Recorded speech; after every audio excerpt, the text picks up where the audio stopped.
হ্যাঁ, সুদ করে বলছে সাংঘাতিক বক্তা, মাতাল বলছে সাংঘাতিক বক্তা, যে ব্যভিচারে লিপ্ত সে বলছে সাংঘাতিক বক্তা, বেনামাজি বলছে সাংঘাতিক বক্তা। তা আমি বলছি ও বক্তা না দিশি আলুর মতো সব তরকারিতে থাকে? কি বলছি বুঝতে পারছেন না? ও বক্তা কি করে হয়? সবাই ভালো বলে, হ্যাঁ, নয় বেনামাজি খারাপ বলবে, নয় সুদ করে উঠে চলে যাবে, তাই না? তবেই তো সে বক্তা। আর সবাই বলছে ভালো বক্তা, সবাই বলছে ভালো বক্তা, তার মানে বুঝে নিতে হবে বক্তা এখনো সঠিক কথাটা বলেনি, গোপনে রেখে দিয়েছে। কি বলছি বুঝতে পারছেন না? সঠিক কথা বললে মার খেতে হবে কি হবে না? হবে। তাহলে একটা জ্বলন্ত প্রমাণ দিই আপনাদেরকে। মুহাম্মদ সাল্লাল্লাহু আলাইহি ওয়াসাল্লামকে মক্কা ছেড়ে আসতে হয়েছিল কোথায়? কোথায়? মদিনাতে। ভারতবর্ষের গৌরব, ভারতবর্ষের কৃতি সন্তান, নাম তার ডাক্তার জাকির নায়েক, মুম্বাই তার বাড়ি। কারুর বইয়ের ব্লাউজ ধরে টানার কারণে দেশ ছাড়তে হয়েছে? কারুর মেয়ের ওন্না ধরে টেনেছে? তাহলে ওকে দেশ ছাড়তে হলো কেন? কিসের কারণে? এই মাত্র কোরআনের দাওয়াত দেওয়ার কারণে।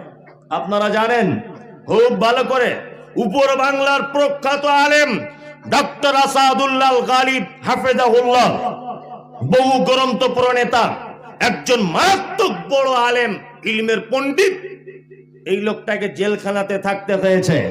আপনারা জানেন উপর বাংলার বিখ্যাত আলেম আব্দুর রাজ্জাক বিন ইউসুফ, যার বক্তব্য আমরা শুনি, যেখানেই যায় গাড়ি ভেঙে দিচ্ছে, হাতে বাঁশ দিয়ে আঘাত করছে, 500 কোটি টাকার মামলা। আপনারা জানেন মুজাফফর বিন মহসিন, বাংলাদেশের প্রখ্যাত আলেম, জানেন প্রখ্যাত আলেম, বাংলাদেশে জেলখানাতে পচে পচে কিছুদিন আগে বার হয়েছে। আপনারা জানেন বাংলাদেশের অজস্র আলেমদেরকে আয়না ঘরে ঢুকিয়ে জেলখানাতে বন্দী করে হত্যা করা হয়েছে। এগুলি আপনারা দেখতে পাচ্ছেন তো। আপনারা বাংলাদেশের সব থেকে বড় ভণ্ড, নাম তার তাহিরি, তাহিরিকে দেখেছেন কোনদিন জেলে থাকতে? এনায়েতুল্লাহ আব্বাসীকে দেখেছেন? বাংলাদেশের একটা পীর সাহেবকে দেখেছেন জেলখানাতে? কোন দেশের পীর সাহেবরা জেলখানাতে বন্দী হয়ে নেই। কারণ হচ্ছে এই, তারা দ্বীনের সঠিক কথা মানুষের সামনে বলতে পারে না। সঠিক কথা দ্বীনের মানুষের সামনে বলতে পারে সহিহ আকীদার আলেমরা, সালাফি মানহাজের আলেমরা।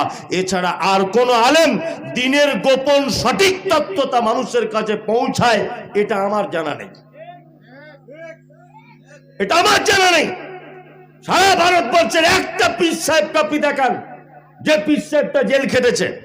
সারা বাংলাদেশের অজস্র আলেম জেলখানাতে বন্দী, সব সহিহ আকীদার। আল্লামা দেলোয়ার হোসেন সাঈদী, তিনি সহিহ আকীদা সালাফি মানহাজের ছিলেন না, কিন্তু ডাক্তার মুজাফফর বিন মহসিনের একটা বক্তব্য, একটা বই পড়ে জেলখানার ভিতরে তিনি সহিহ আকীদার মানহাজের উপরে চলে এসেছিলেন। আল্লাহ ওনাকে তুমি জান্নাতের উচ্চ মাকাম দান করুক, বলুন আমিন। আমিন, জয় বলুন আমিন। আমিন।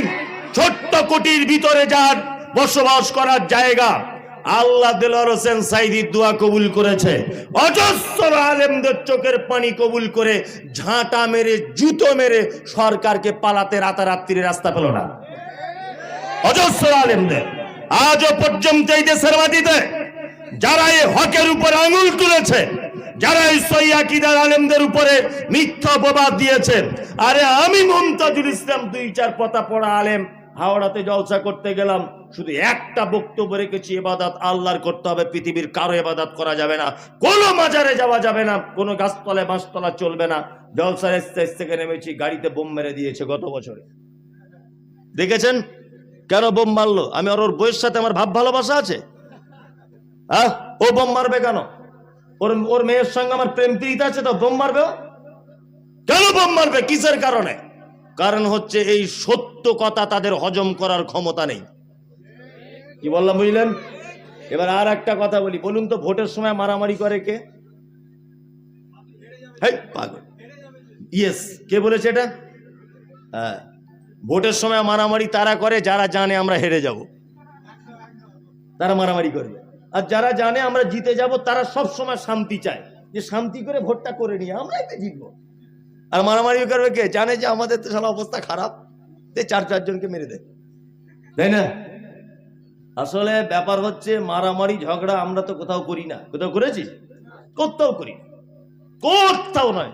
আমরা শুধু চিকিৎসাটা করে দিই। এই পাগল কোথাকারে, এইদিকে ফেরবি, বাচ্চা ছেলেকে যখন ডাক্তার ইঞ্জেকশন দেয় তখন বাচ্চা কি বলে, শালা ডাক্তার কি বদমাইশ রে, তাহলে ইঞ্জেকশন দিয়ে দিচ্ছে পাছায়, তাই না? আচ্ছা বলুন তো, বাচ্চাটার ইঞ্জেকশন দিচ্ছে বটে, ওর ভালো করছে না খারাপ করছে? হ্যাঁ, ভালো করছে। পুলিশে গাড়ি ধরে মোটরসাইকেল। সূরাটির নাম হচ্ছে সূরা আল আরাফ। সূরা আল আরাফের 3টি আয়াত আপনাদের সামনে তেলাওয়াত করেছি। প্রয়োজন বিশেষে আরো কিছু আয়াত এবং সহিহ হাদিসকে সামনে আনার আপ্রাণ চেষ্টা করব। ওমা তৌফিক ইল্লা বিল্লাহ, আলাইহি তাওয়াক্কালতু ওয়া ইলাইহি উনীব। সর্বপ্রথম বক্তব্যের প্রারম্ভে একটি কথা শুনে রাখা খুব ভালো হবে। সেটি হচ্ছে এই, আল্লাহ সুবহানাহু ওয়া তাআলা পবিত্র আল কোরআনের ভিতরে বলছেন,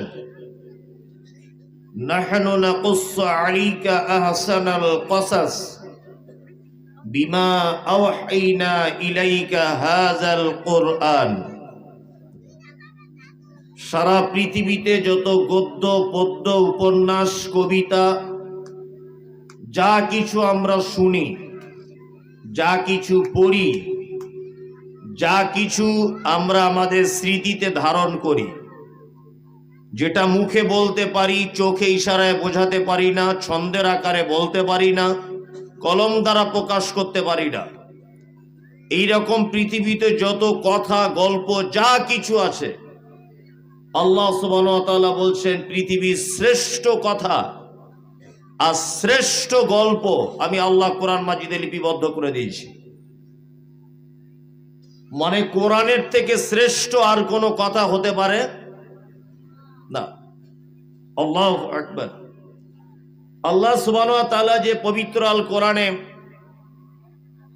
উত্তম কথা বর্ণনা করেছেন, উত্তম গল্প বর্ণনা করেছেন, আমরা এই দেশের নাগরিক যারা ভারতবর্ষের, আমরা কিন্তু বাঙালি, পশ্চিম বাংলার মানুষেরা, আরো আছে বিহারি আছে, তেলেগু আছে, মারাঠি আছে, গুজরাটি আছে, ওগুলো আলাদা।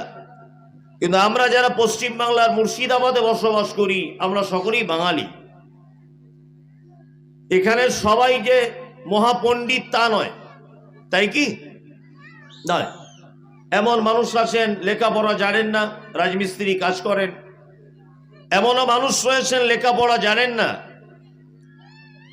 আপনি কৃষি কাজ করেন। অনেক মানুষ রয়েছেন উচ্চ শিক্ষিত, আবার অনেক মানুষ রয়েছেন মধ্যশিক্ষিত। এরকম মানুষ আছে প্রত্যেক কোয়ালিটির এখানে বর্তমানে, আছে না নেই? আছে। তাহলে কোরআন একটি পৃথিবীর চ্যালেঞ্জ কর কিতাব এবং লা রাইবা ফি, এতে সন্দেহ তো দূরের কথা, সন্দেহর লেজ মাত্র নেই। আছে কোরআনে কারো সন্দেহ আছে না? এবং পৃথিবীর একটি শ্রেষ্ঠ কিতাব আল কোরআন। তাহলে এই এত দামি কিতাব একটা মূর্খ, একটা নিরক্ষর, একটা মধ্যশিক্ষিত, একজন রাজমিস্ত্রি, একজন লেবার, একজন কৃষক, একজন চালক, এই কোরআন এত দামি কিতাব, এটাকে সহজে বুঝবে কেমন করে? বুঝবে কেমন করে এত সহজে? ওই জন্য আল্লাহ সুবহানাহু ওয়া তাআলা মানুষের কোরআন বোঝার জন্য এত সহজ কিছু উদাহরণ পর্যন্ত কোরআন মাজিদে পেশ করেছেন। সুবহানাল্লাহ। এত সামান্য উদাহরণ পর্যন্ত কোরআন মাজিদে বর্ণনা করেছেন। যেমন আপনারা জানেন,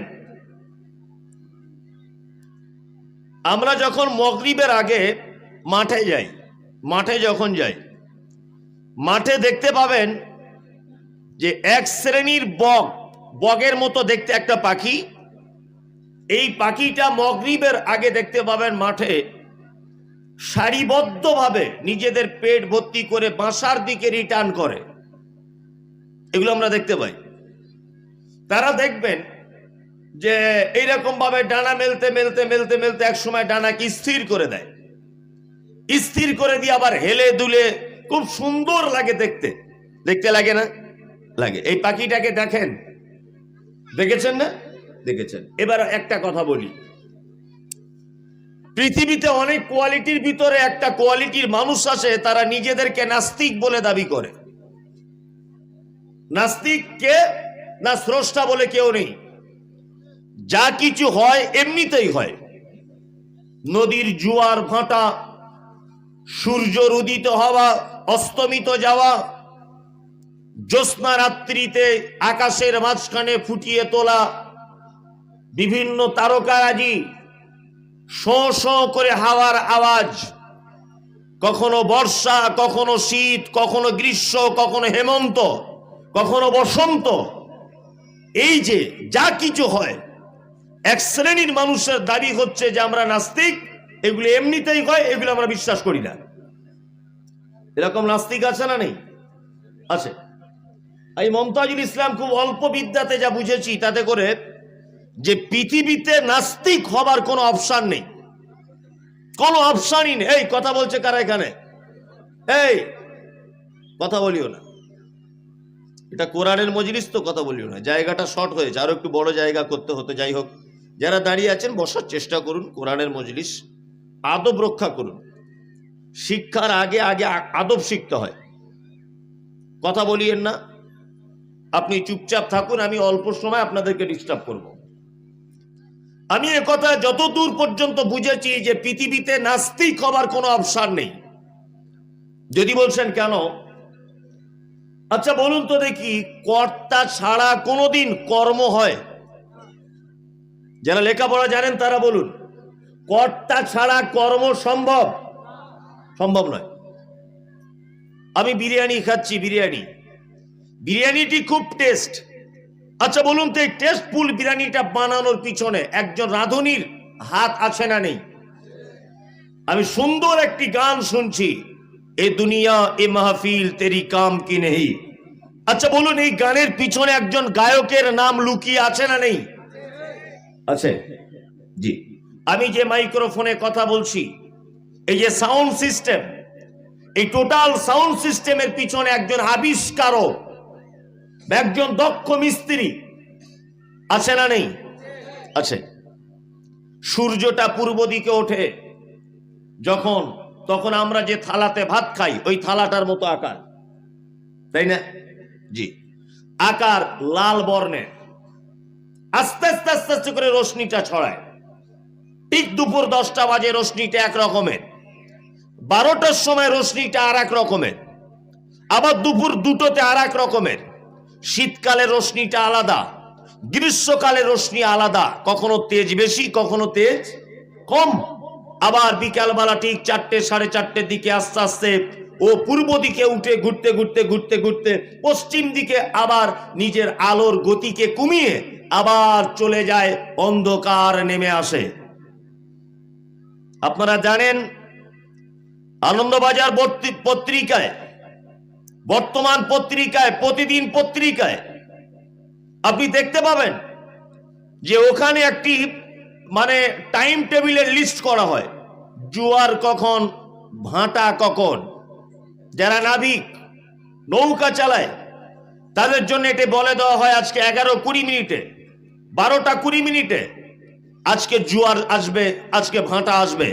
যারা শিক্ষিত, পেপার পত্র পত্রিকার সঙ্গে যুক্ত, আপনারা এগুলো দেখতে পান।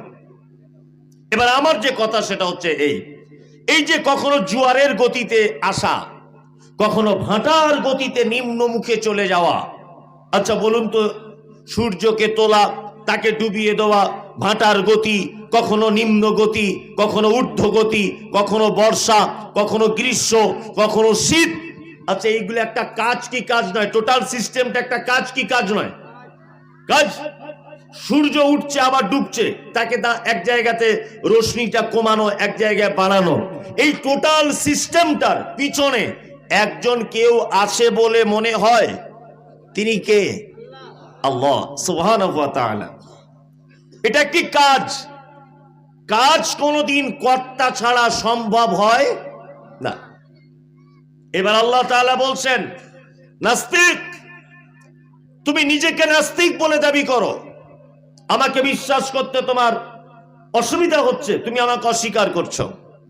তোমার জন্য পবিত্র আল কোরআনে যে কত টিপস, কত উদাহরণ, কত গল্প আমি আল্লাহ বর্ণনা করেছি, তুমি যদি বিচক্ষণতার সাথে একবার তাকিয়ে দেখতে, তাহলে অবশ্যই তুমি আমাকে খুঁজে পেতে।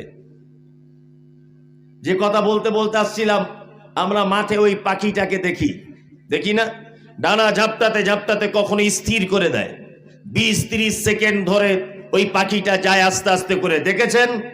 আল্লাহ এই কথা কোরআন মাজিদে নোট করেছেন, আওয়ালাম ইয়ারাউ ইলা তায়রি ফাওকাহুম সাফাতিন ওয়া ইয়াকবিজ মা ইউমসিকুহুন্না ইল্লার রহমান ইন্নাহু বিকুল্লি শাইইন বাসীর। আল্লাহ বলছেন, তোমরা কি পক্ষী কুলের দিকে তাকিয়ে দেখো না, যখন তারা ডানা ঝাপটাতে ঝাপটাতে ডানাকে স্থির করে দেয়, এই মহাশূন্যতে ভাসমান অবস্থায় তাদেরকে কে আটকে রাখে? ইল্লার রহমান। এটা শুধু আমি আল্লাহ আমার পক্ষেই সম্ভব, পৃথিবীর কারো পক্ষে এটা সম্ভব নয়। কার পক্ষে সম্ভব এটা? আল্লাহর পক্ষে। নাস্তিক তুমি কি তাকিয়ে দেখো না? বিশ্বাসঘাতক তুমি কি তাকিয়ে দেখো না? আল্লাহু আকবার। এর নাম আল কোরআন। তিবিয়ান লিকুল্লি শাই। প্রতিটা বিষয় পুঙ্খানুপুঙ্খ রূপে বর্ণনা করে দিয়েছেন আল্লাহ সুবহানাহু ওয়া তাআলা, কোনো বিষয়ে বাদ দেননি। এর বিচার ব্যবস্থা, এর হুকুম, এর গল্প, এর শব্দ চয়ন, এর ভাষাগত দিক, এর গ্রামারের দিক, সারা দিকটাই যদি আপনি যাচাই বাছাই করেন, কোরআনের থেকে শ্রেষ্ঠ আর কোনো কিতাব খুঁজে পাওয়া যাবে না। ওই জন্যই তো আমি বলি, সারা পৃথিবীতে অনেক গ্রন্থ রয়েছে, যেমন বাইবেল, গীতা, জিন্দাবেস্তা, অনেক রকমের গ্রন্থ আছে পৃথিবীতে, নেই? আছে। কোন কিতাবের প্রতি সরকারি পক্ষকে বলুন আর অন্য কোন মানুষের বলুন, কোন টার্গেট দেখতে পান? টার্গেট কার উপরে? কোরআনের উপরে। কার উপরে? কোরআনের উপরে। আমি অবাক হই, বিশ্ব অভিভূত হচ্ছি, সেটা হচ্ছে এই, আপনারা জানেন যে কিছুদিন আগে কলকাতার হাইকোর্টে একটি মামলা করা হয়েছিল। মামলাটা কি? মামলাটা হচ্ছে এই যে মাদ্রাসা সিলেবাস থেকে বা স্কুল সিলেবাস থেকে আরবি শিক্ষা বা আরবি সিলেবাসটা তুলে দেওয়া দরকার, কারণ এটা বিদেশের ভাষা। কি বললাম বুঝলে? এটা কোন দেশের ভাষা? বিদেশের ভাষা। বক্তব্য দিতে গেলে অনেক কথা জাগে, এখানে আপনারা সব শিক্ষিত মানুষ। সারা পৃথিবীতে 53টি মুসলিম কান্ট্রি আছে। কটি? 53টি। এই 53টি ঘোষিত মুসলিম দেশের মধ্যে 23টি দেশ আছে যে দেশে পিওর আরবি ভাষাতে কথা বলে। কটা ভাষায়? 23টি দেশে। একটা মারাত্মক তথ্য আপনার কাজে লাগবে। স্কুলে আমাদের একটি সাবজেক্ট পড়ানো হয়, তার নাম সংস্কৃতি। পড়ানো হয়? পড়েন? পড়ানো হয়? হয় না? হয়।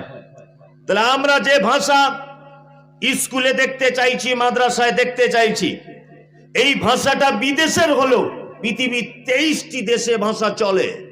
চলে না? চলে। এইটাকে তুলে দিতে হবে কি করে, তার চক্রান্ত চালানো হচ্ছে। অথচ সংস্কৃত ভাষা স্কুলে পড়ানো হচ্ছে, এটা একটা সাবজেক্ট। পড়ানো হচ্ছে না? পড়ানো হচ্ছে। পৃথিবীর একটি দেশ আপনি দেখান, পৃথিবীর একটি রাজ্য আপনি দেখান, সারা পৃথিবীর একটি গ্রাম আপনি দেখান, সারা ভারতবর্ষের একটা পরিবার আপনি দেখান, সারা ভারতবর্ষের একটা ব্যক্তিকে দিয়ে আপনি প্রমাণ করুন যে এই ব্যক্তিটা সারাদিনে সংস্কৃত ভাষায় কথা বলে। কোথাও চলে না ভাষা। পৃথিবীর কোন দেশ এই ভাষার অস্তিত্ব আছে বলে স্বীকার করে না, অথচ এই ভাষাটাকে স্কুল সিলেবাসে পড়ানো হচ্ছে। এই ব্যাপারে আমাদের কোনো রকমের অভিযোগ নেই। আর পবিত্র কোরআন হাই মাদ্রাসা, সিনিয়র মাদ্রাসায়, এমএসকে মাদ্রাসাগুলিতে পড়ানো হচ্ছে, কোরআনের তাফসীর পড়ানো হচ্ছে, আরবি ব্যাকরণ পড়ানো হচ্ছে, আরবি হাদিসের কিতাব পড়ানো হচ্ছে। এইটাকে তুলে দিতে হবে, জ্বালা ধরে গেছে আগে থেকেই। তার মানে বুঝতে পারা যায় যার দেখতে খারাপ তার চলন বেকা। কি বলছি বুঝতে পারছেন? যার দেখতে খারাপ তার চলন বেকা। আমি অবাক হবেন, জাতির উদ্দেশ্যে কথাগুলো জানিয়ে রাখা উচিত। সেটা হচ্ছে এই মুর্শিদাবাদ, আপনাদের মুর্শিদাবাদ জেলা, এটা এই মুর্শিদাবাদ জেলার বহরমপুরের পার্শ্ববর্তী একটি মাদ্রাসা, তার নাম আপনার ওই কি বলে মাদ্রাসাটা, সলুয়া মাদ্রাসা। দেখেছেন সলুয়া মাদ্রাসা নাম শুনেছেন? বেলডাঙ্গার কাছে সলুয়া মাদ্রাসা। এই সলুয়া মাদ্রাসায় কিছুদিন আগে বলছে এখানে সন্ত্রাসবাদের শিক্ষা হয়। দেখেছেন সোশ্যাল মিডিয়াতে?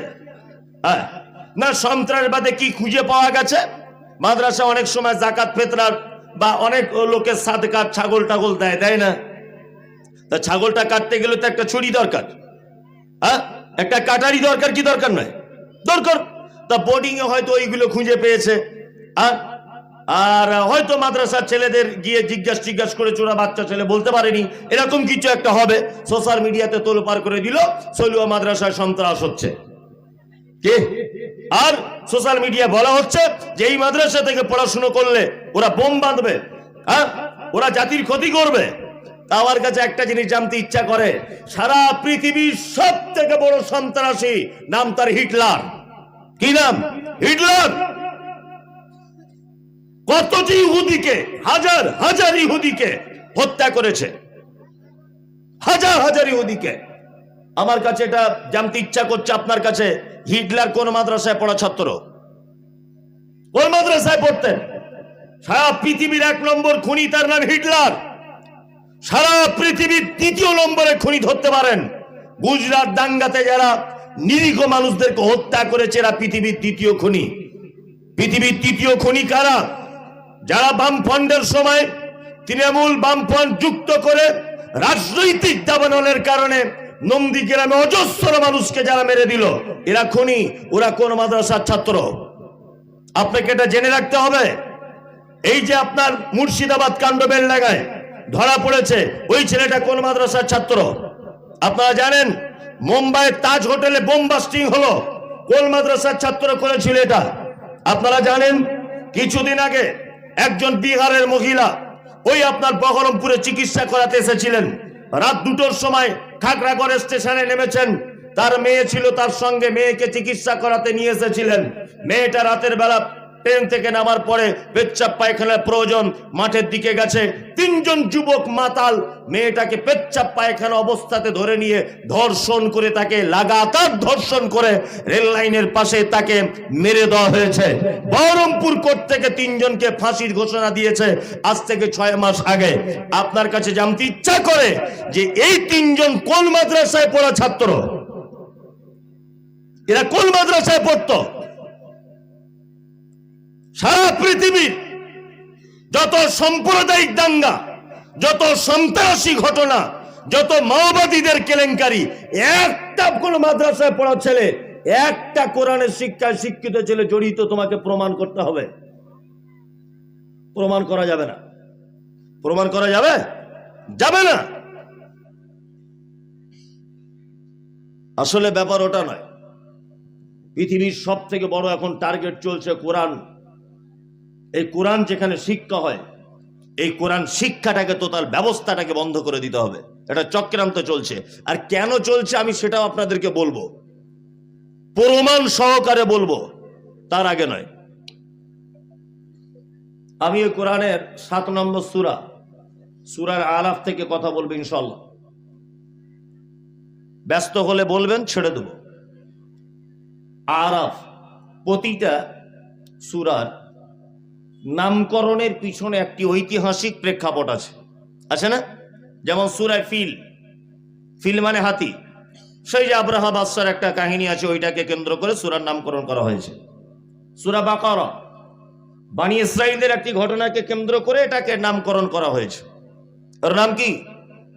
বাকারা, গাভী। যেমন সূরা ফাতিহা মানে প্রারম্ভিকা, কোরআনের শুরুতে এটা আনা হয়েছে, এই জন্য এর নাম ফাতিহা। আরাফ কার নাম? জান্নাত। আমার দিকে ফিরুন। জান্নাত আর জাহান্নাম, এর মাঝখানে একটি জায়গা আছে, তার নাম আরাফ। মোরগের মাথাতে ফুল হয় না মোরগের পায়ে ফুল হয়? কোনটা? মাথায়। এ মোরগের মাথার ফুলকে কি বলা হয় আরবিতে জানেন? উরফুদ্দিক, অর্থাৎ উচ্চ স্থানের ফুল। আরাফ শব্দ হচ্ছে উচ্চ স্থান। আরাফ মানে কি? উচ্চ স্থান। এটা একটা জিনিস জানা হয়ে গেল। জান্নাত জাহান্নাম মাঝখানে একটা জায়গার নাম আরাফ। এই সূরাতে আল্লাহ এই মাঝখানের আরাফবাসীদের ব্যাপারে আলোচনা করেছেন। নাম্বার 2, আর একটা জিনিস আপনাদেরকে আজকে নতুন করে জানিয়ে দিই, সেটা হচ্ছে এই, আচ্ছা এই গল্প করছো কেন? এদিকে ফেরো। পবিত্র আল কোরআন শুরু করার কি বলে শুরু করতে হয় বলুন? কে বলছে বিসমিল্লাহ? হ্যাঁ ঠিক বলেছে, আউযুবিল্লাহি মিনাশ শাইতানির রাজিম, বিসমিল্লাহির রহমানির রহিম। জি, যা যা চুপ করুন, আস্তে আস্তে আস্তে। আপনি সব বলে ফেললে তাহলে আমার আশাটাই বেকার হয়ে গেল। এবার এদিকে ফিরুন, এদিকে ফিরুন। কোরআন মাজিদের কোন সূরা প্রথম থেকে শুরু করতে গেলে কি বলে শুরু করতে হয়? আউযুবিল্লাহ, বিসমিল্লাহ। আচ্ছা, জানা গেল। নাম্বার 2, কোরআন মাজিদের আমি একটা সূরা মাঝখান থেকে তেলাওয়াত করব। মাঝখান থেকে কি বলে তেলাওয়াত করতে হবে? বিসমিল্লাহ। তার মানে এটা আপনাদের জানা নেই, আমি জানিয়ে দিচ্ছি, খুব ভালো করে জেনে যান। এক, কোন সূরার, মায়েরাও শুনবেন, কোন সূরার প্রথম থেকে শুরু করলে আউযুবিল্লাহ বিসমিল্লাহ দুটোই, আর কোন সূরার মাঝখান থেকে শুরু করলে শুধু আউযুবিল্লাহ। মাথায় থাকবে। কোন সূরার প্রথমে কেন বিসমিল্লাহতে বা হারফে জার, এখানে তার আগে একটি শব্দ উজ্জ আছে, শায়েখরা জানেন, আবদাউ আশরাউ, একটি শব্দ উজ্জ আছে, মানে কোন জিনিস প্রথম থেকে শুরু করার জন্যে বিসমিল্লাহ দিয়ে শুরু করতে হয়। কি বললাম বুঝলেন? আর মাঝখান থেকে হলে আউযুবিল্লাহ বিসমিল্লাহ কি চলবে না, শুধু আউযুবিল্লাহ।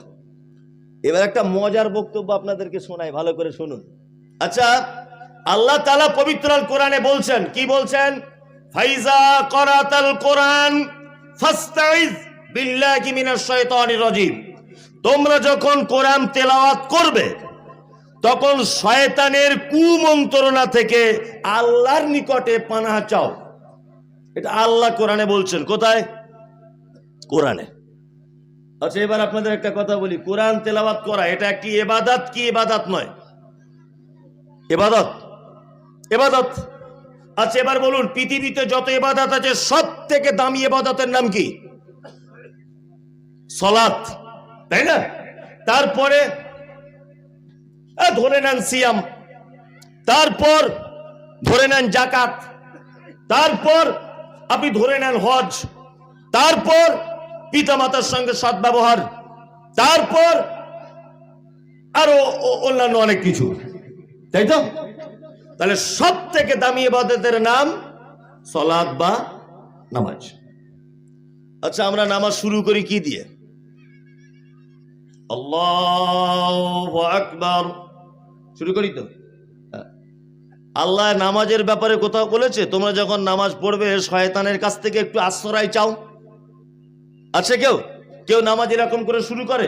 আউযু বিল্লাহি মিনাশ শাইতানির রাজিম, আল্লাহু আকবার, কেউ বলে না। দান একটি ইবাদত, ইবাদত নয়, সাদাকা একটি ইবাদত। কেউ এখানে আজকে দান করার সময় বলেছে আউযু বিল্লাহি মিনাশ শাইতানির রাজিম, হুজুর আমার বাপের নামে 5000? কেউ বলে না। ওযু করতে গেলে কি বলে? বিসমিল্লাহ, তাই তো? আউযু বিল্লাহ বলা লাগে। পৃথিবীর কোন আমল আছে যে আমল করার আগে শয়তানের কাছ থেকে পানা চাইতে হবে আল্লাহর নিকটে? এই পদ্ধতি হাদিস কোরআন দ্বারা একটা আমলের ব্যাপারে আপনি প্রমাণ করতে পারবেন না। অনলি ওয়ান, কোরআনের জন্য আল্লাহ সুবহানাহু ওয়া তাআলা বলেছেন তোমরা যখন তেলাওয়াত করবে তখন তোমরা শয়তানের কাছ থেকে পরিত্রাণ চেয়ে নাও আল্লাহর কাছে। কি বলছি বুঝতে পারছেন? এটা কেন জানতে ইচ্ছা করে? তাহলে বলবো, বলি কেন আউযু বিল্লাহ পড়তে হয়। এই দেখুন, আল্লাহ তাআলা আদম আলাইহিস সালামকে তৈরি করলেন। আমি কেটে কুটে দিয়ে ঘটনা বলছি। জান্নাতের ভিতরে রাখলেন। এখন জান্নাতে রাখার পর আল্লাহ তাআলা তো অন্তরের কথা বুঝেন, জান্নাতের ভিতরে আছে আদম, কিন্তু ওর ভালো লাগছে না, উসপিস করছে। আল্লাহ বুঝতে পেরেছেন একটা বউ দরকার, এই বউ ছাড়া আদম ঠিক থাকবে না, তাই না? আপনার আমার কি হয়, আজকে জলসা শুনে বাড়ি যাবেন, আপনার বোন আছে, আপনার বেটা আছে, বেটি আছে, মা আছে, বাপ আছে, সবাই আছে, আপনার বুড়িটা বাড়ি নাই, কি মনে হবে? সারা বাড়িটা যেন ফাঁকা মনে হবে, কি হবে না? হ্যাঁ। তা আদম আলাইহিস সালাম জান্নাতে উসপিস করছেন, আল্লাহ বুঝতে পেরেছেন একটা বউ দরকার, ওর হাড্ডি থেকে তৈরি করলেন কাকে? হাওয়া আলাইহিস সালামকে। দুজনকে তৈরি করলেন। তৈরি করার পর তার আগে আদমকে সেজদা করার ব্যাপারে শয়তান তো ইবলিস হয়ে গেল, আবা ওয়াস্তাকবারা ওয়া কানা মিনাল কাফিরিন, কোরআন শব্দ এসেছে। আদমকে সেজদা ফেরেশতারা করেছিল, করেনি কে? মিস্টার ইবলিস, এ সেজদা করেনি। আল্লাহ তাআলা জান্নাতে আদমকে হাওয়াকে রাখলেন, সঙ্গে ইবলিসকেও রাখলেন। আল্লাহ এবার বলছেন আদমকে, আদম তোমরা দুজন জান্নাতে সবকিছু করবে, ওই গাছের ফলটা খাবে না। কি গাছের ফল? খাবে না। এখন শয়তান এটা বুঝতে পেরেছে। তখন আল্লাহ কথা বলার পরে তখন শয়তান আদমকে বলছে, পাগল কোথায়, কি মিষ্টি জানিস, তোরা বেশি করে খেয়ে নিবি বলে আল্লাহ মানা করেছে, খেয়ে দে, খেলে যা। স্বামী স্ত্রী যুক্তি করে দুজনা খেয়ে নিয়েছে, শয়তান কুমন্ত্রণা দিয়েছে, খেয়ে নিয়েছে। যখন খেয়ে নিয়েছে আল্লাহ তাআলা বলছেন, চল বেরো জান্নাত থেকে, বেরো, দুজনে জান্নাত থেকে বেরো, যাও সবাই বেরো জান্নাত থেকে বেরো। আদম আলাইহিস সালামকে পাঠালেন কোথায়? ভারতে। কোথায়? ভারতে। যদি বলছেন হুজুর শ্রীলঙ্কায়, এই বোকা, শ্রীলঙ্কা তখন ভারত ছিল। যারা আমাদেরকে বলছে এনআরসি করে তোদেরকে ভরে দেবো ডিটেনশন ক্যাম্পে, যারা বলছে সিএ করব, যারা বলছে এদেশ থেকে মুসলিমদেরকে আমরা অনুপ্রবেশকারী হিসাবে দেখছি, দেশ থেকে বার করে দেবো, শুনে রেখে দাও, এই দেশে আমার বাপের 14 পুরুষ নয়, পৃথিবীর আদি মানব তিনি হচ্ছেন আদম আলাইহিস সালাম, এই দেশের নাগরিক ছিলেন, এই দেশে প্রথমে পাঠানো হয়েছিল। তুমি কি আমাদের ডকুমেন্টস দেখবে? হ্যাঁ, তুমি কি আমাদের ডকুমেন্টস চেক করবে? আমাদের বাপ আদম পর্যন্ত দেশে ফেলেছিল আল্লাহ। হাওয়াকে ফেলেছিলেন কোথায়? জিদ্দাতে। কোথায়? জিদ্দা। এবার দুইজন দুই মাথা থেকে ভুল করেছে, তো দোয়া করছে। কি দোয়া করেছিলেন? রব্বানা যালামনা আনফুসানা ওয়া ইল্লাম তাগফির লানা ওয়া তারহামনা লানাকুনান্না মিনাল খাসিরিন।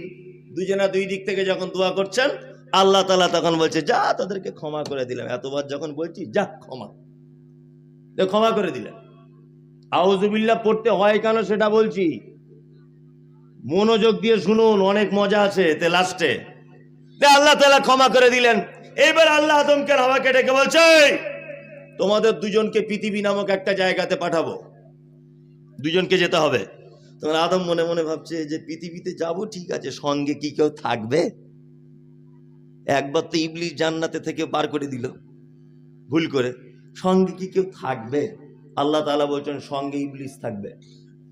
আদম বলছে তাহলে আর মনে হয় হলো না, আর মনে হয় হলো না, জান্নাতে যাওয়া আর হলো না। আল্লাহ তাআলা আদমের মন খারাপ দেখে বলছে, আদম শোনো, তোমাদের দুইজনকে পৃথিবীতে আমি এমনি ছেড়ে দেব না, তোমাদের সঙ্গে একটি কিতাব দেব। এই কিতাব অনুযায়ী যদি তোমরা চলো, তাহলে পৃথিবীর কোন শয়তান তোমাদের পথভ্রষ্ট করতে পারবে না।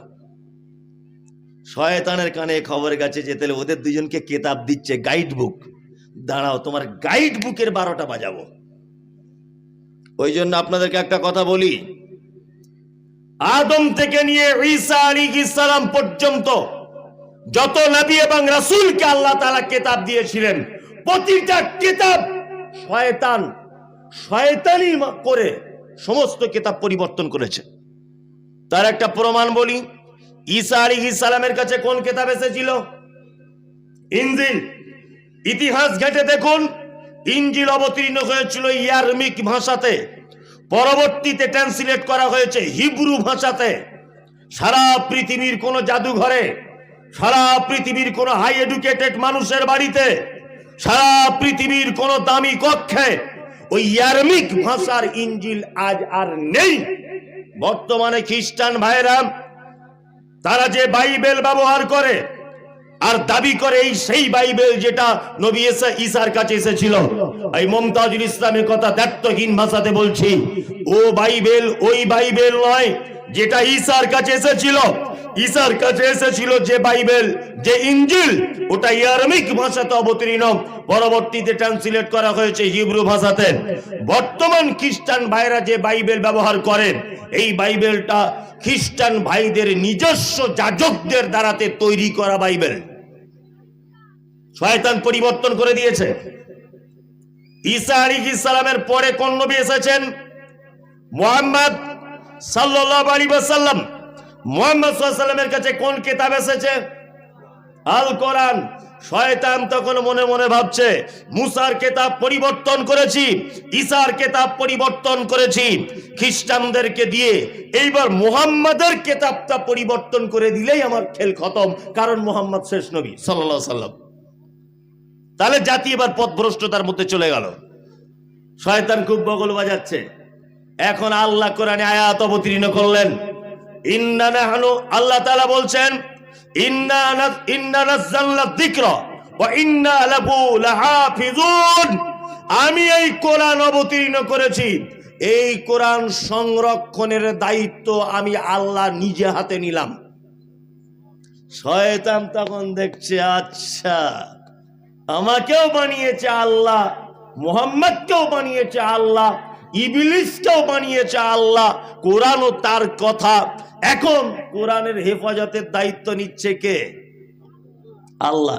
ইবলিস দেখছে তাহলে এর বিধান আর পরিবর্তন করা যাবে না, স্বয়ং তো দায়িত্ব নিচ্ছে না আল্লাহ। তখন ইবলিস মনে মনে ভাবছে এক কাজ করা যাবে। এই দেখুন আপনাদেরকে একটা কথা বলি, ধরে নেন এটা জলসার হ্যান্ডবিল। এটা কি? জলসার হ্যান্ডবিল। এর ভিতরে কে প্রধান বক্তা, কে দামি বক্তা, কে কম দামি, কে সভাপতি, কিসের কারণে জলসা, কোন গ্রামে জলসা। আচ্ছা বলুন তো, আমি এটা খুলবো তবে তো বুঝতে পারবো, না দেখে বোঝা যাবে? যাবে না। ইবলিস শয়তান দেখছে, আরে মানুষ কোরআন পড়বে তবে তো তার বিধান জানতে পারবে, যাতে কোরআন না পড়ে সেই ব্যবস্থাটা আমি করব। কি বলছি বুঝতে পারছেন না? সেই ব্যবস্থা কে করবে? হ্যাঁ, ইবলিস করবে। আর ইবলিস করছেও তাই। তাহলে এখন কি করতে হবে? ওই জন্য যারা মাদ্রাসার ছাত্র, আমরা সবাই জানি যে, শুনেছি যে মাদ্রাসার ছাত্র মানে খুব বদমাশ, শুনি না? বলি কি? আমরা বলি না? বলি। তোমার ছেলে ইংলিশ মিডিয়ামে পড়ে তো ইবলিসের মাথা কোনো গরম নেই, জানে ও এমনিতেই পথভ্রষ্ট হয়ে যাবে, ওর বলা লাগবে না। হ্যাঁ, তোমার ছেলে গান শেখে, শয়তানের কোনো মাথা খারাপ নেই, তোমার ছেলেটাকে মাদ্রাসায় ভর্তি করো, কোটি কোটি শয়তানের পিছনে লেগে থাকবে। কোরআন পড়া ওকে শিখতে দেওয়া যাবে না, যে কোনো ভাবে হোক কোরআন পড়া থেকে ওকে দূরে সরিয়ে আনতে হবেই। ওকে দিয়ে না পারলে এবার ইবলিস দেখছে, আমার দ্বারা যদি অসম্ভব হয় তাহলে অমিত শাহর মতো লোককে একটু ফিট করি। আমি তো একা পারবো না, তাহলে দিলীপ বাবুকে একটু ফিট করে দিই, শুভেন্দু বাবুকে একটু ফিট করি, আর কটা মিডিয়া, গোলাম মিডিয়াকে কিছু ফিট করে দিই, যে মাদ্রাসায় গিয়ে শুধু কুটুর কুটুর করে বলবে সন্ত্রাস হাবি যাবি, সরকারিভাবে বন্ধ করে দিক, তাহলে আর কোরআন পড়া হবে না। কি বলছি বুঝতে পারছেন না? শুনুন, কোরআনের দায়িত্ব নিয়েছে কে? কে? আল্লাহ। এটা কথা শুনে রেখে দেন, কোরআন দায়িত্ব নিয়েছে আল্লাহ। এই কোরআনকে পৃষ্ঠারের আকারে, বই আকারে দায়িত্ব নিয়েছেন আল্লাহ, এ কথা নয়। কোরআন আল্লাহ সংরক্ষণ করবেন কিভাবে তার জ্বলন্ত প্রমাণ সারা পৃথিবীর কোন ধর্মগ্রন্থর একটা হাফেজ খুঁজে পাওয়া যায় না। আজকে যদি ভারতবর্ষের সরকার বা সারা পৃথিবী যদি একতাবদ্ধ ভাবে কোরআনকে যদি আগুন দিয়ে, পেট্রোল দিয়ে যদি জ্বালিয়ে দেয়, এই মুমতাজুল ইসলামের কথা বলছি, ছাপতে যতক্ষণ টাইম লাগবে ততক্ষণ সময় দিলেই হবে, অজস্র কোরআন আমরা ছেপে দিতে পারবো ইনশাআল্লাহ। পারবো কি পারবো না? আরে মুর্শিদাবাদী হাজার হাজার হাফেজ। আল্লাহ বলছে কোরআন তোরা পুড়িয়ে দিলে কি হবে? আমি সংরক্ষণ করেছি হাফেজদের মস্তিষ্কে, ব্রেনে, হাফেজদের ব্রেনে কোরআন সংরক্ষণ করেছি। কি বলছি বুঝতে পারছেন? পৃথিবীর সব থেকে শয়তান বেশি রেগে যায় যে ছেলে মাদ্রাসায় কোরআন শিক্ষার জন্য যায় তাকে দেখলে কি বলছি বুঝতে পারছেন? তার একটা জ্বলন্ত প্রমাণ আপনাদের সামনে তুলে ধরছি 1 মিনিট, তাহলে আপনার বুঝতে সুবিধা হবে। আমাদের মাদ্রাসায় একটা ছেলে নতুন করে ভর্তি হয়েছে, নতুন। যেদিন থেকে ভর্তি হয়েছে ওই দিন থেকে বলছি কি হয়েছে রে? আপনার লালগোলার এখানেই বাড়ি, আমি নাম বলবো না, তাহলে ওর মা হয়তো এখানে আছে, কষ্ট পাবে। এইখানেই বাড়ি, আশেপাশে লালগোলা, এই পন্ডিতির মন্দির এইদিকে। আমি যে আরে বাবু তোর কি হয়েছে? বলছি হুজুর আমার পেটে লাগছে খুব। তা আমি আমার মাদ্রাসা শিক্ষকদের বললাম একটু গাড়ি করে ওকে ডাক্তার দেখিয়ে দিত। 1 সপ্তাহ যাবৎ ডাক্তার দেখাচ্ছে, ওর 1 সপ্তাহ এরকম করে আছে, এরকম করেই যাচ্ছে। তো মনে মনে ভাবছি তা আমিও তো মাদ্রাসায় পড়ার ছেলে, আমিও তো চিজ কম নয়, তোকে আমি সহজে ছাড়ি, চল তোকে হসপিটালে ভর্তি করবো। আমার ড্রাইভার এখানে আছে, জিজ্ঞেস করুন, আমার নিজের গাড়িতে করে ওকে আমি কোলে করে তুলে হসপিটালে ভর্তি করেছি বারাসাতে। শয়তান কতদূর কোরআন শিক্ষার ব্যাপারে মানে মাথা গরম হয়ে থাকে সেটা আপনাকে দেখাচ্ছি। হসপিটালে ভর্তি করেছি, আর আল্লাহর ফয়সালা তো চূড়ান্ত। আর ওকে যে ট্রিটমেন্ট করছে ওই মেয়েটা মুসলিম, ওর বাড়ি বহরমপুরে, ওর নেম প্লেটে লেখা আছে। এখন ওই বাচ্চাটা যখন ডাক্তার জিজ্ঞেস করছে, বারবার ডাক্তার, মহিলা ডাক্তার জিজ্ঞেস করছে বাবু তোর কি হয়েছে, দুজনের ভাষা সেম, তখন ডাক্তার বলছে আমার বাড়ি বহরমপুরে আর তোর বাড়ি লালগোলায়, একই জায়গার লোক আমরা। সত্যিটা বল বাবা কি হয়েছে তোর? ওই ইয়ং মেয়ে, ডাক্তারটা খুব ইয়ং আর কি, মানে বিয়ে শাদী হয়নি দেখে মনে যাচ্ছে, অল্প বয়সের মেয়ে, যাই হোক। তা ওকে মোটামুটি 4 ঘন্টা যাবত সিলাইন দিচ্ছে, ইঞ্জেকশন দিচ্ছে, যন্ত্রণা সারে না। আমি মনে মনে ভাবছি ছোটতে পড়েছি রাজার মনের অসুখ, এ কি তাই হলো? হ্যাঁ, আমি ওই মেয়েটাকে একটু সাইডে ডেকে নিয়ে বলছি বোন তুমি যদি কিছু না মনে করো। তখন এই মেয়েটা বলছে হুজুর আপনি আমাকে বোন বলছেন, আমি লজ্জায় কিছু বলতে পারছি না, আমার মা একদিনও আপনার বক্তব্য না শুনে ঘুমায় না, আপনাকে আমি চিনি। আরে মমতাজুল ইসলাম তো আছে, ইয়েস মমতাজুল ইসলাম, চিনি আপনাকে, ভালো করেছ। আমি ওকে সাইডে ডেকে বলছি তোমাদের এখানে কি পুরাতন অপারেশনের কোনো যন্ত্রপাতি আছে? তো বলছি হুজুর আছে। বলছি অপারেশনের যাবতীয় যন্ত্রপাতি তুমি পাত্রে করে আনো, তারপরে দেখছি ওর রোগ কি হয়েছে। আমি ধরছি, ওই মেয়েটা সব যন্ত্রপাতি এনে, এই বড় বড় ছুরি কাঁচি সেলাই করা মেশিন বুঝলেন না, সব এনে একটা বাসকুনো করে, আল্লাহর কসম বলছি ঘটনা হাসানোর জন্য বলছি না, মিথ্যা নয় সত্য, নিয়ে ওর সামনে রেখেছে। ও তখন বলছে হুজুর এগুলি দিয়ে কি করবে? ছেলেটা আমাকে বলছে আচ্ছা ওপেন সার্জারি, তোর বুক কেটে দেখা হবে ভিতরে আছে কি, তোর বুক কেটে এখনই দেখা, পুরো চিড়ে দেওয়া হবে, মাঝখান থেকে পুরো চেরাই কর, এখনই পরীক্ষা হবে। তখন বলছে হুজুর একটা কথা বলবো। বলছি কি? বলছে আমার পেটে কিছু হয়নি, আমার মায়ের লেগে মন কেমন করছে, আমার মায়ের লেগে খুব টেনশন করছি। আচ্ছা তোর কি বাড়ি বউ আছে রে, টেনশন করছিস?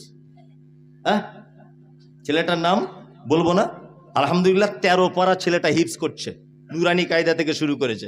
তখন আমি মনে মনে ওর গায়ে হাত বোলাচ্ছি আর বলছি মারবো না তোকে, কোনো ভয় নেই, তবে তোর তো কোনো দোষ নাই, দোষ হচ্ছে ইবলিশ শয়তানের। ও তোকে কোরআন পড়ানোর হাফেজ থেকে দূরে সরে আনার জন্যে তোর পিছনে লেগে লেগে আজকে সিলাইন পর্যন্ত পৌঁছে গেছে, কিন্তু আমিও তার উপরের বদমাইশ তোকে ছাড়বো না, তোকে হাফেজ করতেই হবে যেমন হোক করে। এখন 13 পড়া চলছে আলহামদুলিল্লাহ। তার মানে আপনাকে আমি এটা বোঝাতে চাইছি, সেটা হচ্ছে এই শয়তান কোরআন পড়া যদি কেউ দূরে থাকে, এই যে কত আনন্দ পায়, কারণ কোরআন পড়বে তবে তো দিনের ব্যাপারে জানতে পারবে, আল্লাহর বিধান। তোর পড়া থেকে দূরে সরিয়ে রাখবো। শয়তান জয়লাভ করেছে কি করেনি? এই কথা বলুন, করেছে। আনন্দবাজার পত্রিকা পড়েন, দ্য টেলিগ্রাফ পড়েন, আপনি ম্যাগাজিন পড়েন, আপনি দৈনিক কোন পত্রিকার সঙ্গে যুক্ত, কিন্তু হতভাগা মুসলিম তুমি 365 দিনে একবারও কোরআন খোলার টাইম পাও না, তোমার বউও পায় না। কোরআন খোলার টাইম এসেছে আর কয়েকদিন পর শবে বরাতে রাত্রিতে পড়বে, আর কয়েকদিন পরে আসছে, তাই না? কোরআন তুমি পড়তে জানো না। আউযুবিল্লাহ, তাহলে কেন পড়তে হয় বলে দিলাম। বিসমিল্লাহটা বলবো না, অন্য কোথাও এলে বলবো, মনে করে দেবেন। এবার আমি সূরাটা শুরু করছি। আল্লাহ তাআলা বলছেন আলিফ লাম মিম সাদ। কোরআন মাজিদে 29টা সূরার ভিতরে এরকম 29টা সূরার ভিতরে এইরকম শব্দগুলো আসে। আলিফ লাম মিম, তাহা, ইয়াসিন, কফ, নুন, আলিফ লাম র, কাফ হা আইন সুয়াদ আলিফ লাম মিম সুয়াদ, এরকম আছে দেখেছেন? এইগুলোকে আরবিতে বলা হয় হরুফে মুকাত্তিআত, বাংলাতে বলা হয় বিচ্ছিন্ন অক্ষরমালা। এই ব্যাপারে আমি কিছু জানি না, আল্লাহ নবী সাল্লাল্লাহু আলাইহি ওয়াসাল্লাম কিছু বলেননি, সাহাবায়ে কেরামগণ কিছু জিজ্ঞাসা করেননি, এই জন্য আমিও জিজ্ঞাসা করছি না আপনাদেরকে, আমিও বলতে চাইছি না। আমি কে বলতে পারলে এতটুকু বলবো, আল্লাহু আলাম, আল্লাহ ভালো জানে। তারপরে আল্লাহ কি বলছেন? কিতাবুন উনজিলা ইলাইকা ফালা ইয়াকুন ফি সাদরিকা হারাজুম মিনহু লিতুনজিরা বিহি ওয়া যিকরা লিল মুমিনিন। আল্লাহ বলছেন এটা একটি কিতাব। এটা কি? একটি কিতাব। উনজিলা ইলাইকা, যেটা আপনার উপর অবতীর্ণ করা হয়েছে। এই কিতাব কার উপর অবতীর্ণ হয়েছে? মুহাম্মদ সাল্লাল্লাহু আলাইহি ওয়াসাল্লাম। আল্লাহ নবীকে বলছেন আপনি এই কিতাবের দ্বারাতে মানুষকে দাওয়াত দেন। মানুষকে কি করুন? দাওয়াত দেন। আর দাওয়াত দিতে গেলে সমস্যা হবে। সমস্যা হলে যেন আপনি ভয় পাবেন না, আর সমস্যা হয়ে গেলে আপনার মনে যেন সংকীর্ণতা সৃষ্টি না হয়। কি বললাম বুঝলেন? লিতুনদিরা বিহি, আপনি ভয় দেখান কিসের দ্বারাতে? কোরআন দিয়ে মানুষকে ভয় দেখাতে হবে। কি বললাম বুঝলেন? তাবলীগ কি দিয়ে করতে হবে? কোরআন দিয়ে করতে হবে। আরে আমি মুমতাজুল ইসলাম বলে আমাকে আমি নাকি বিতর্কিত লোক। আমি বিতর্কিত লোক হতে যাব কেন? আমি উচিত কথাটা বলি বলে তোমার ব্যবসাতে ঘাঁটা পড়েছে, এটাই, আর কিছু না। তুমি বলছো আমি তাবলীগ করি, তুমি তাবলীগ করো, তাবলীগ করা ফরজ, করো তুমি, কোনো সমস্যা নেই। 40 দিনের জন্য বাড়ি থেকে বার হয়ে গেল, 4 মাসের জন্য বাড়ি থেকে বার হয়ে গেল, আপনি যান, কোনো সমস্যা নেই, আমি যেতে মানা করিনি। তবে আপনার কাছে এটা আমার বিনীত অনুরোধ, আপনি এশার নামাজের পরে বলছেন দাঁড়িয়ে বাকি নামাজ বদ আপনারা বসে যাবেন, দ্বীন ঈমানের কথা আলোচনা হবে। দ্বীন ঈমানের কথা আলোচনা কি দিয়ে হবে? 2টি মাত্র বই। একটা বই বার করেছে তার নাম ফাজাইলে আমল, আর একটা বই বার করেছে তার নাম মুনতাখাবে হাদিস। কিয়ামত পর্যন্ত যদি এই তাবলীগ চলতে থাকে, কিয়ামত পর্যন্ত এই তাবলীগে সফলতা আসতে পারে না। কারণ তাবলীগ করতে হবে, দাওয়াত দিতে হবে মানুষকে, কি দিয়ে? কোরআন দিয়ে দাওয়াত দিতে হবে। ওই লোকটাকে যখন বলতে যাচ্ছি ভাই সূরা ফাতিহার বাংলাটা বলে একটু শোনান না, মানুষের উপকার হোক, তখন বলছে আমাদের উপর মহল থেকে মানা করা আছে। তোমার উপর মহল আগে না কোরআন আগে? কে? কোরআন আগে। আল্লাহ এখানে আর একটা কথা বলেছেন। কি কথা বলেছেন? আর একটা কথা বলেছেন, কোরআনের দাওয়াত দিতে গেলে সমস্যা হবে, ঝগড়া বেঁধে যাবে, মারামারি হবে, বিশৃঙ্খলা হবে, কিন্তু আপনার মনে যেন কোনো ভয়, কোনো ভীতি, কোনো সংকীর্ণতা যেন সৃষ্টি না হয়। এ কথা কে বলছেন? আল্লাহ। কাকে বলছেন? মুহাম্মদ সাল্লাল্লাহু আলাইহি ওয়াসাল্লামকে। আমি যেখানেই যাই সেখানেই আমাকে বলে একটু নরম করে বলবেন। হুজুর কেন নরম করে? না মাদ্রাসা চালাই, সবার কাছে চাঁদা নিতে হয়। এই আল্লাহ কোরআনে বলেছেন আদুলাউ তুদহিনু ফায়ুদহিনুন, নবী তারা চায় আপনি একটু নরম হয়ে যান, তাহলে আপনাকে তারা কোনো ক্ষতি করবে না। আল্লাহ নবী যদি বলতেন 360টা দেবদেবীর পূজা তোমরা করছো, তোমরা করো, আমি আমার আল্লাহর ইবাদত করি, তাহলে আল্লাহ নবীকে আর মক্কা ত্যাগ করতে হতো না, তিনি মক্কাতেই থাকতেন। কিন্তু তিনি বলেছেন না, 360টা দেবদেবীর যে পূজা অর্চনা করো এটা ভুল। ইবাদত শুধুমাত্র একজনের হবে, তিনি সপ্তম আকাশের উপরে থাকেন, আর রহমান আলাল আরশি ইস্তাওয়া, এক আল্লাহর ইবাদত হবে। 360টা দেবদেবীর পূজা অর্চনা চলবে না। তোমরা যে মানত করো গায়রুল্লাহর নামে, এ মানত চলবে না। আবু জাহেল, তুমি যে পাথরের মূর্তিতে সিজদা করো এটা ভুল, সিজদা একজনের করতে হবে, তিনি আল্লাহ। এই কথা যখন মুহাম্মদ সাল্লাল্লাহু আলাইহি ওয়াসাল্লাম বলেছিলেন, তখনই লোকটাকে মক্কায় অত্যাচার করে তাড়িয়ে দেওয়া হয়েছিল। কোথায়? মদিনাতে। আল্লাহ কোরআনে বলছেন অদ্দুম লাউ তুদহিনু ফায়ুদহিনুন, নবী তারা চায় আপনি একটু নরম হয়ে যান, তাহলে তারাও নরম হয়ে যাবে, আপনাকে শহর ত্যাগ করতে হবে না, তারা চায় এটা। তার মানে বুঝতে পারা যাচ্ছে আমি একটা কথা আমার মাথাতে ঢোকে না, বক্তা বক্তব্য দিয়ে যখন নেমে যাচ্ছে চোর বলছে সাংঘাতিক বক্তা, হ্যাঁ সুদখোর বলছে সাংঘাতিক বক্তা, মাতাল বলছে সাংঘাতিক বক্তা, যে ব্যভিচারে লিপ্ত সে বলছে সাংঘাতিক বক্তা, বেনামাজি বলছে সাংঘাতিক বক্তা। তা আমি বলছি ও বক্তা না দিশি আলুর মতো সব তরকারিতে থাকে? কি বলছি বুঝতে পারছেন না? ও বক্তা কি করে হয়? সবাই ভালো বলে, হ্যাঁ, নয় বেনামাজি খারাপ বলবে, নয় সুদ করে উঠে চলে যাবে, তাই না? তবেই তো সে বক্তা। আর সবাই বলছে ভালো বক্তা, সবাই বলছে ভালো বক্তা, তার মানে বুঝে নিতে হবে বক্তা এখনো সঠিক কথাটা বলেনি, গোপনে রেখে দিয়েছে। কি বলছি বুঝতে পারছেন না? সঠিক কথা বললে মার খেতে হবে কি হবে না? হবে। তাহলে একটা জ্বলন্ত প্রমাণ দিই আপনাদেরকে। মুহাম্মদ সাল্লাল্লাহু আলাইহি ওয়াসাল্লামকে মক্কা ছেড়ে আসতে হয়েছিল কোথায়? কোথায়? মদিনাতে। ভারতবর্ষের গৌরব, ভারতবর্ষের কৃতি সন্তান, নাম তার ডাক্তার জাকির নায়েক, মুম্বাইয়ে তার বাড়ি। কারুর বইয়ের ব্লাউজ ধরে টানার কারণে দেশ ছাড়তে হয়েছে? কারুর মেয়ের ওন্না ধরে টেনেছে? তাহলে ওকে দেশ ছাড়তে হলো কেন? কিসের কারণে? এই মাত্র কোরআনের দাওয়াত দেওয়ার কারণে। আপনারা জানেন খুব ভালো করে, উপর বাংলার প্রখ্যাত আলেম ডক্টর আসাদুল্লাহ গালিব হাফেজাহুল্লাহ, বহু গ্রন্থ প্রণেতা, একজন মারাত্মক বড় আলেম, ইলমের পণ্ডিত, এই লোকটাকে জেলখানাতে থাকতে হয়েছে। আপনারা জানেন উপর বাংলার বিখ্যাত আলেম আব্দুর রাজ্জাক বিন ইউসুফ, যার বক্তব্য আমরা শুনি, যেখানেই যায় গাড়ি ভেঙে দিচ্ছে, হাতে বাঁশ দিয়ে আঘাত করছে, 500 কোটি টাকার মামলা। আপনারা জানেন মুজাফফর বিন মহসিন, বাংলাদেশের প্রখ্যাত আলেম, জানেন প্রখ্যাত আলেম, বাংলাদেশে জেলখানাতে পচে পচে কিছুদিন আগে বার হয়েছে। আপনারা জানেন বাংলাদেশের অজস্র আলেমদেরকে আয়না ঘরে ঢুকিয়ে জেলখানাতে বন্দী করে হত্যা করা হয়েছে। এগুলি আপনারা দেখতে পাচ্ছেন তো। আপনারা বাংলাদেশের সব থেকে বড় ভণ্ড, নাম তার তাহিরি, তাহিরিকে দেখেছেন কোনদিন জেলে থাকতে? এনায়েতুল্লাহ আব্বাসীকে দেখেছেন? বাংলাদেশের একটা পীর সাহেবকে দেখেছেন জেলখানাতে? কোন দেশের পীর সাহেবরা জেলখানাতে বন্দী হয়ে নেই।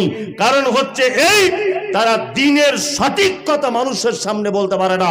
সঠিক কথা দ্বীনের মানুষের সামনে বলতে পারে সহিহ আকীদার আলেমরা, সালাফি মানহাজের আলেমরা। এছাড়া আর কোন আলেম দ্বীনের গোপন সঠিক তত্ত্বটা মানুষের কাছে পৌঁছায়, এটা আমার জানা নেই, এটা আমার জানা নেই। সারা ভারতবর্ষের একটা পীর সাহেব টপি দেখান যে পীর সাহেবটা জেল খেটেছে। সারা বাংলাদেশের অজস্র আলেম জেলখানাতে বন্দী, সব সহিহ আকীদার। আল্লামা দেলোয়ার হোসেন সাঈদী, তিনি সহিহ আকীদা সালাফি মানহাজের ছিলেন না, কিন্তু ডাক্তার মুজাফফর বিন মহসিনের একটা বক্তব্য, একটা বই পড়ে জেলখানার ভিতরে তিনি সহিহ আকীদার মানহাজের উপরে চলে এসেছিলেন। আল্লাহ ওনাকে তুমি জান্নাতের উচ্চ মাকাম দান করুক, বলুন আমিন। আমিন, জয় বলুন আমিন। আমিন। ছোট্ট কুটির ভিতরে যার বসবাস করার জায়গা, আল্লাহ দেলোয়ার হোসেন সাঈদীর দোয়া কবুল করেছে। অজস্র আলেমদের চোখের পানি কবুল করে ঝাঁটা মেরে, জুতো মেরে সরকারকে পালাতে রাতারাত্রি রাস্তা পেল না। অজস্র আলেমদের আজও পর্যন্ত এই দেশের মাটিতে যারা এই হকের উপর আঙুল তুলেছে, যারা এই সহিহ আকীদার আলেমদের উপরে মিথ্যা অপবাদ দিয়েছে। আরে আমি মুমতাজুল ইসলাম, 2-4 পাতা পড়া আলেম, হাওড়াতে জলসা করতে গেলাম, শুধু একটা বক্তব্য রেখেছি, ইবাদত আল্লাহর করতে হবে, পৃথিবীর কারো ইবাদত করা যাবে না, কোনো মাজারে যাওয়া যাবে না, কোনো গাছতলায় বাঁশতলা চলবে না। জলসার স্টেজ থেকে নেমেছি, গাড়িতে বোম মেরে দিয়েছে গত বছরে। দেখেছেন কেন বোম মারলো? আমি ওর বইয়ের সাথে আমার ভাব ভালোবাসা আছে? হ্যাঁ, ও বোম মারবে কেন? ওর মেয়ের সঙ্গে আমার প্রেম প্রীতি আছে, তো বোম মারবে? কেন বোম মারবে? কিসের কারণে? কারণ হচ্ছে এই সত্য কথা তাদের হজম করার ক্ষমতা নেই। কি বললাম বুঝলেন? এবার আর একটা কথা বলি, বলুন তো ভোটের সময় মারামারি করে কে? পাগল, ইয়েস, কে বলেছে এটা? হ্যাঁ, ভোটের সময় মারামারি তারা করে যারা জানে আমরা হেরে যাব, তারা মারামারি করবে। আর যারা জানে আমরা জিতে যাব, তারা সব সময় শান্তি চায়, যে শান্তি করে ভোটটা করে নিয়ে আমরাই তো জিতবো। আর মারামারি করবে কে? জানে যে আমাদের তো সারা অবস্থা খারাপ, 4 জনকে মেরে দেয়, তাই না? আসলে ব্যাপার হচ্ছে মারামারি ঝগড়া আমরা তো কোথাও করি না। কোথাও করেছি? কোথাও করি না। কোথাও নয়, আমরা শুধু চিকিৎসাটা করে দিই। এই পাগল কোথাকারে, এইদিকে ফেরুন। বাচ্চা ছেলেকে যখন ডাক্তার ইঞ্জেকশন দেয় তখন বাচ্চা কি বলে, শালা ডাক্তার কি বদমাইশ রে, তাহলে ইঞ্জেকশন দিয়ে দিচ্ছে পাছায়, তাই না? আচ্ছা বলুন তো, বাচ্চাটার ইঞ্জেকশন দিচ্ছে বটে, ওর ভালো করছে না খারাপ করছে? হ্যাঁ, ভালো করছে। পুলিশে গাড়ি ধরে মোটরসাইকেল,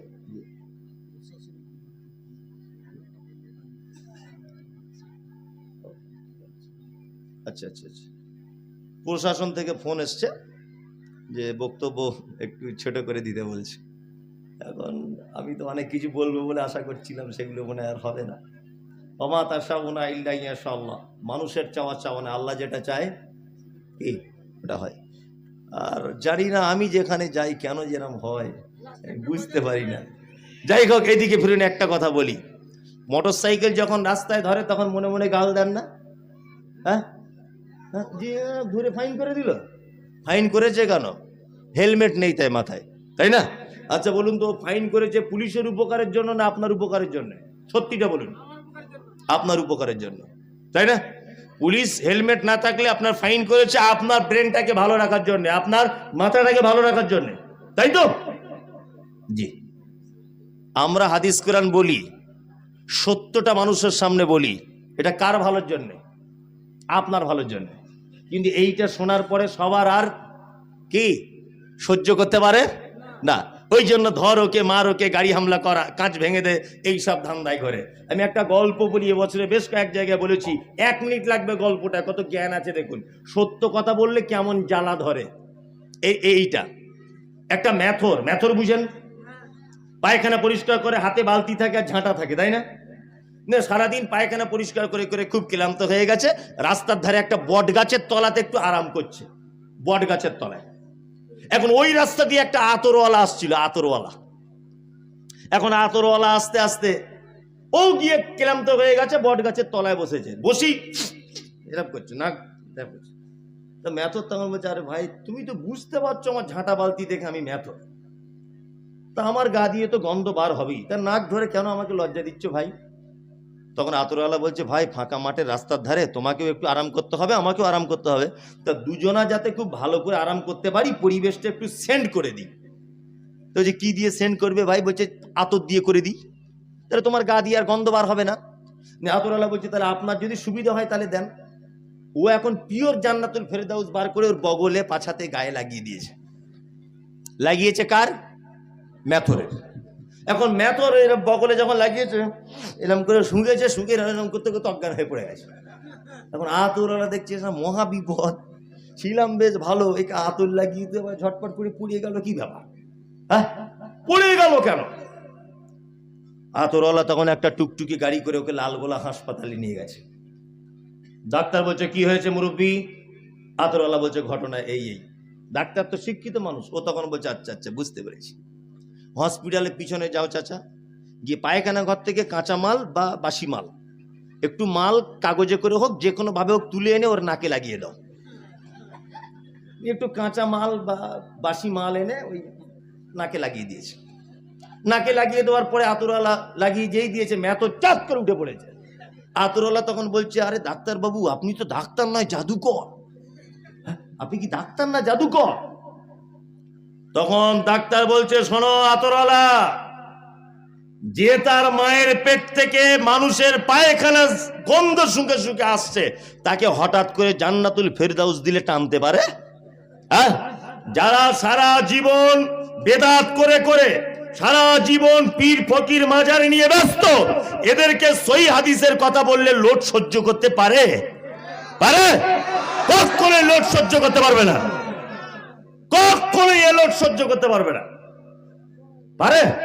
কখনোই পারবে না। তাহলে দিনের হক কথা বললে অসুবিধা হবে। আল্লাহ মুহাম্মদ সাল্লাল্লাহু আলাইহি ওয়াসাল্লামকে কি বলছেন? যে আপনার মনে যেন কোনো ভয়, কোনো সংকীর্ণতা যেন সৃষ্টি না হয়। এইবার আল্লাহ তাআলা বলছেন, যিকরা লিল মুমিনিন, আর মুমিনদের জন্য রয়েছে কোরআনে অজস্র উপদেশ। কত যে উপদেশ কোরআন মাজিদে আছে, একটা একটা করে বললে শেষ করা যাবে না। এবার আপনাদেরকে আর একটা কথা বলি, পরের আয়াতটা আল্লাহ তাআলা বলছেন ইত্তাবিউ, এই আয়াতটা ব্যাখ্যা একটু করব কি? হ্যাঁ করি, হ্যাঁ ঠিক আছে। প্রশাসনের আছে, আমি একটা আয়াতের একটুখানি একটু বলে দিই, 10 মিনিট এই একটা আয়াত শুনে যান একটু। তাছাড়া আমারও মন খারাপ হয়ে যাচ্ছে, এত দূর থেকে এলাম আর এই সর্বনাশ। এই শুনুন, আল্লাহ তাআলা বলছেন ইত্তাবিউ মা উনজিলা ইলাইকুম মির রাব্বিকুম ওয়ালা তাত্তাবিউ মিন দুনিহি আউলিয়া কলিলাম মা তাযাক্কারুন। এই চাচাজি, ও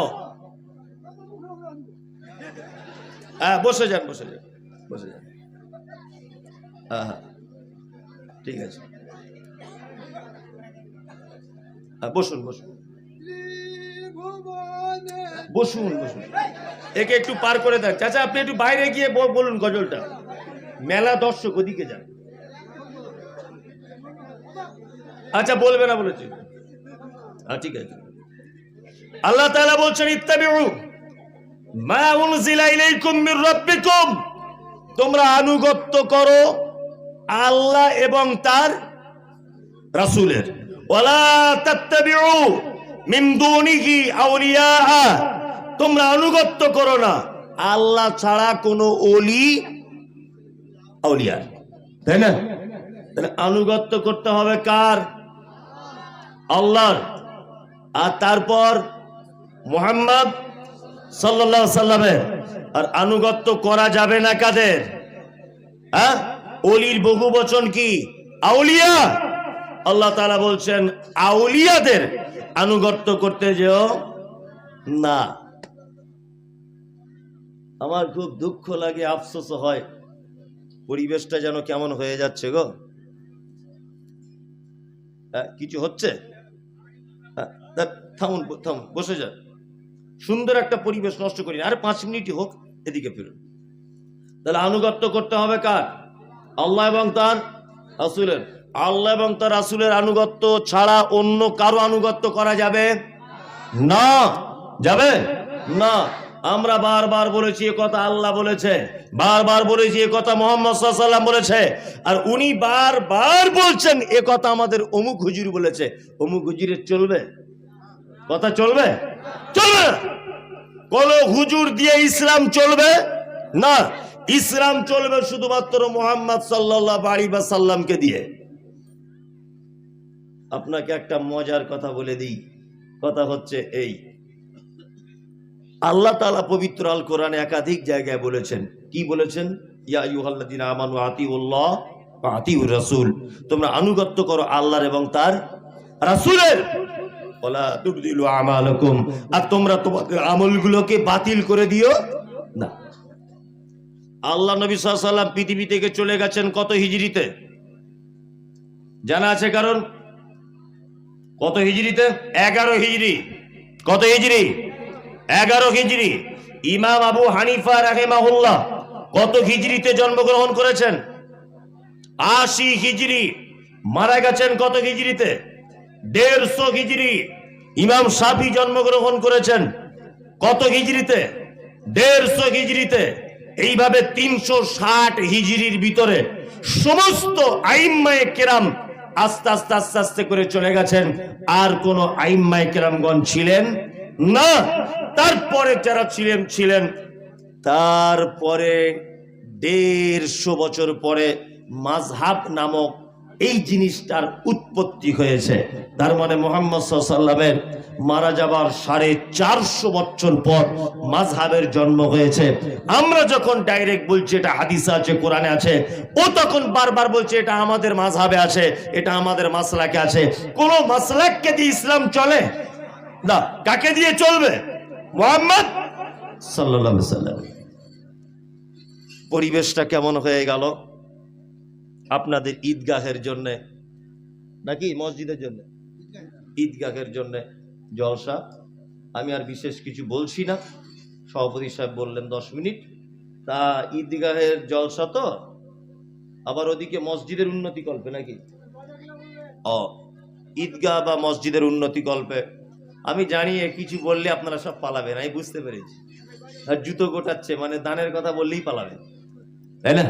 আপনাদের কাছে অনুরোধ, যে আপনারা বিনীত অনুরোধ, আপনারা কিছু আল্লাহর হস্তে দেন।